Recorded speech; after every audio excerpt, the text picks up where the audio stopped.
आ गई है चस। हाँ अजय ढोल तो पहलो सुन दे तो होर चस आउंदी तुहानू। हाँ ये हमारे उलमा ने मना किया हुआ है, बचा करें आप हजरात। आप कब बचेंगे आप? उलमा ने मना किया हुआ है।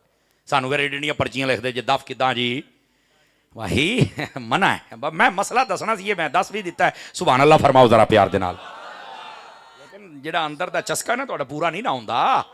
लेकिन असी चस्कियां नू नहीं वेखना, असी मसलियां नू वेखना है। समझ आई है? और मुझे उम्मीद है कि आप महसूस नहीं करेंगे, नहीं करेंगे ना? कर लो थोड़ा जिहा यार, ताकि आंदा तो ना सदे आजे। अल्लामा ज़ीशान साहब बेटे ने साडे उस्ताद साहब हुंदे सी, अल्लामा सिद्दीक साहब रहमतुल्लाह अलैह फिज़ान मदीना फैसलाबाद, इंतकाल फरमा गए ने। उन्होंने जो इदा की कोई गल करनी सानू समझाउणी ते प्यार नाल कहना, पुत्रो महसूस तो नहीं की थी? असीं कहना नहीं उस्ताद जी नहीं। कहंदे बड़े ढीठ, कर लो महसूस यार। यानी वो मोहब्बत से कहा करते थे। तो मैं ढीठ तो तुहानू नहीं कह सकता, लेकिन मैं ये आखांगा महसूस करे जे, ताकि आंदा तो अमल करे जे।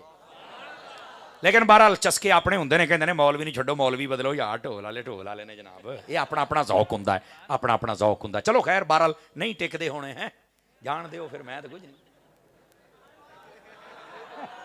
नाराज नहीं होए? आ जाओ फिर चलिए मदीने।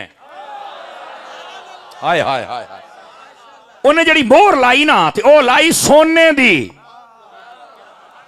केड़ी मोहर लाई सोनियो? तवज्जो पायन। हुण अगे तो गल शुरू होण डई है जे, चस वेखी नाले नाल वधदी। अपने वड्डे मुंडे नूं दे के पता की कहंदा है? कहंदा पुत्रा मेरी गल सुन ला, ऐ ही मेरी अमानत, ए पहुंचाउणी है रसूले पाक तक। अगर तेरी मौत का वक्त करीब आ जाए तो तेरी नस्ल जो जड़ा पैदा होवे ना, ये अमानत उन्होंने देनी है। ते बोल के मेरी तकरीर सुन। मैनू नहीं पता 12 बादियां ने घड़ी ते वजन दो, मैं मूंह आते नहीं वजन देने। बोलो जरा गोडे छोड़े छड़ के,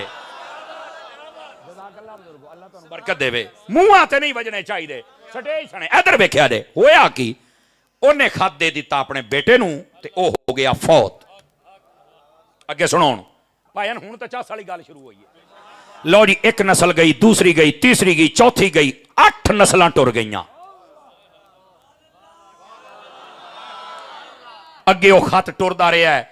यार ये कैसे दीवाने होने ने भी जेड़ा फौत होने लगता तो अपने मुंडे नूं कहंदा हजूर दी निशानी है यार। आए हाय यारा, 9 नस्लां 8 मुक गईयां, 9 पूरा टब्बर ये नबी पाक दे इंतजार दे विच बैठा होया यार। इंज दे आशिक भी होणगे सोहणे, इंज दे। लोड़ी अगली नस्ल आ गई, अगली आ गई। हुण मैं गल करन लग्या, मेरे नबी मुस्तफा मक्के च पैदा हो गए। मेरे आका पैदा हो गए। मेरे आका ने जलवागरी फरमाई, 40 साल गुजारे, 40 साल बाद ऐलान नबूवत कीता है। 53 साल मेरे नबी मक्के रहे। किन्ने साल?